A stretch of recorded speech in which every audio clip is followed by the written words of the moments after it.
The American Civil Liberties Union of Indiana is representing the Pride Center of Terre Haute again this year.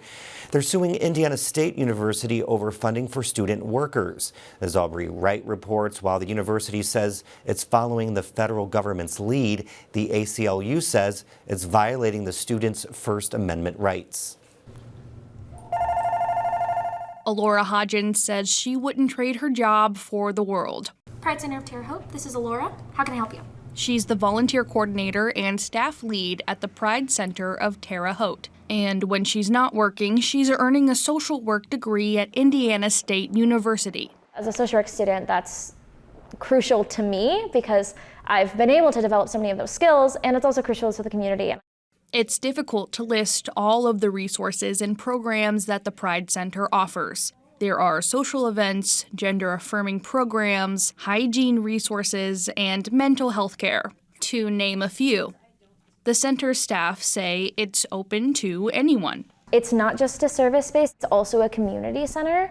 And in a time when we're lacking so much community, it is so important. I can't say that enough. Hodgins says ISU students help keep the nonprofit center running smoothly, but that once tight connection between ISU and the center is fraying. In August, the university cut funding for 4 student employees. They had been funded through federal work study and Sycamore community work programs. The best way I can put it is I've been disappointed with some of the decisions that have been made, not only as a worker here, because yes, I'm a worker here, but I am a student first. ISU spokespeople did not respond to multiple requests for comment. Legal documents show ISU cut support because of the U.S. Department of Justice's guidance. The department told universities to avoid positions or programs that, quote, allocate benefits or roles based on protected characteristics, including sexual orientation or gender identity. It's part of the Trump administration's crackdown on diversity, equity, and inclusion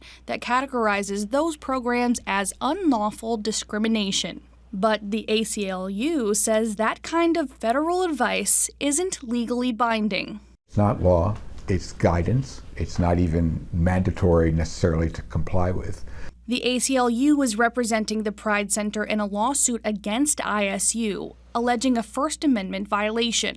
Its lawyers say the university's decision to cut funding isn't really about discrimination. It's actually about the center's support and advocacy for the LGBTQ+ community. The Pride Center does not discriminate on who it serves, nor does it discriminate on who it hires or approves for work study students.